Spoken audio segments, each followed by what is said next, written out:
it's this article about children killing children, and basically the gist of it is why guns are bad.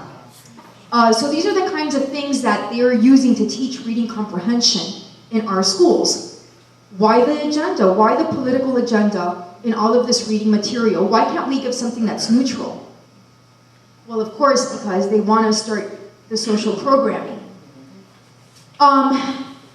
Aside from the social programming and aside from the indoctrination that is really a part of this, there's also the problem of the reading level, which is something that Sandra Stotsky spoke to. She said, well, if I sign off on these standards, when a student graduates from 12th grade, he or she will be graduating at a 7th grade reading level. And that makes sense. And the reason why it makes sense is because if I ask you, what level is a newspaper written at? It's written at a what grade level? Does anybody know? Well, I had heard 8th grade. 8th grade. But let's say 6th and 8th. So that's consistent with her expert analysis, because the kind of literature or reading material that they're giving to these children, which is informational text, is coming basically from newspapers. And they're written at that level. This is why critical thinking skills, notwithstanding what they tell us, will not really be developed in our classrooms. This isn't about developing critical thinking skills, which is what they tell you. Okay, they tell you a lot of stuff, and if you look at my YouTube video, I start off dispelling the myths in that video, and I'm not obviously going to get into that now because that's not what I'm here for. But too many lies to sell this. In addition to that, I also want to tell you that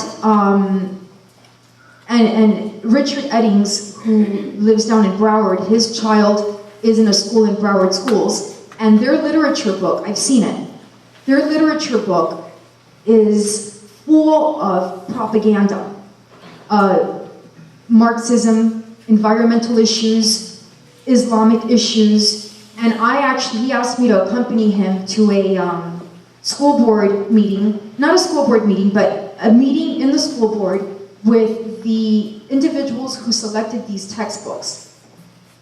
And he's asking them, why is it that in a literature book, we are reading all of these social studies issues on Marxism? And like he correctly pointed out, they're talking about Marxism, and I believe, I don't know if I brought it with me, but they're talking about Marxism, but they don't mention about the hundreds of thousands of people who were killed at the hands of these communists. They just talk about Marxism as a form of government where they try to bring equality to everybody in society.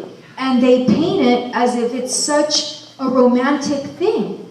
But they don't really tell you. And again, I don't have a problem teaching Marxism. I think everywhere we should all learn about Marxism and fascism and communism and capitalism. We should learn about everything.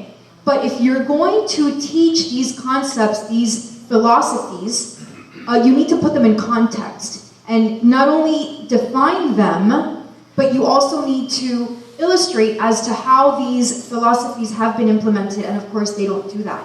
So they end up creating all of these different maybe viewpoints in these children that are very inconsistent with the reality of what these things are.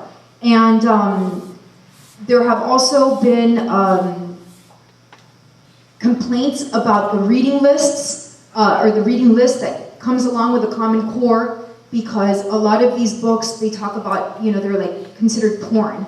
They talk about incest and rape and things along these lines. Why is this in the classroom? Okay, again, I'm not saying that we don't learn about these things at some point in our life. Eventually, we all end up learning about it. But again, we need to keep some perspective as to what is the purpose of an educational institution. And that's what we're losing sight of here, because again, in my strong opinion, there is an agenda. So that's basically, in a nutshell, the problem with the English language standards. The fact that students are going to be graduating at a 7th grade reading level, the fact that they are replacing literature with informational text, and the fact that this informational text is all aligned to a political viewpoint, which may be inconsistent with a parental opinion and parental views. So why should they be using our tax dollars to promote something that you would otherwise maybe not teach at home? And another thing that I want to mention is that there's a movement, a push now, to replace textbooks with online books. And one of the reasons why they're doing that is because just as Richard Eddings, a concerned parent, saw these books and is in disapproval of what he's seeing, when these books are online, they're going to be much more difficult for the parent to access. And they don't want parents, in my opinion, and in his, to know what are in these books. So how do we do that? Well, by not even sending books home. In some cases, they don't even let you, or they don't let the children send or take books home. That's what I was going to point out. I had somebody email me from Bureau Beach where I'm involved that his children could not bring, because I said, look at the two textbooks. So he's like, you know what? I didn't see my kids bringing home textbooks. And he asked them, and the kids weren't allowed to bring their books home. Yeah, they don't want the books being sent home. And they say that, oh, well, because there's no money to maybe buy if they get lost. I see a lot of waste. In fact, in my phone, I also have, I know they don't like me in Dade County Public Schools, I also have pictures of a long hallway that leads to the dumpster full of crates of, maybe not brand new books, because I would be lying, but perfectly usable books that are being tossed as we speak because they're replacing those books with new Common Core aligned books. Now, why? Why do we have to replace perfectly good textbooks? They're not damaged, and most of them are elementary school books for English language arts. Really? So things have changed that much in the past couple of years that we need an update? These aren't history books or contemporary event books. These are books that these little kids use to learn how to read.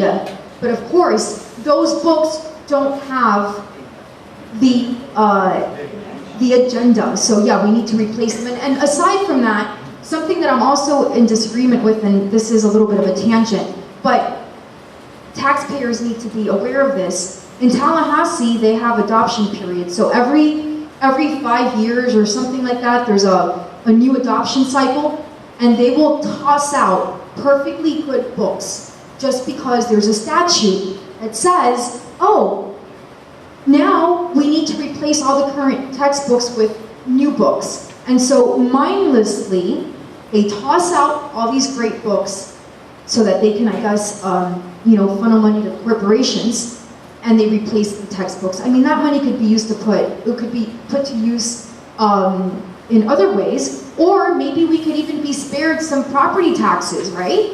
So that we don't have to replace books that don't really need to be replaced. But anyways, I digress. Okay, math standards. So James Milgram is a professor at Stanford, expert in the standards, and like I said earlier, he refused to sign off on the standards. Now, again, if you email me and I send you the PowerPoint, you're going to see embedded in there a link. And this is actually, there's a really awesome video by a mother who's a meteorologist.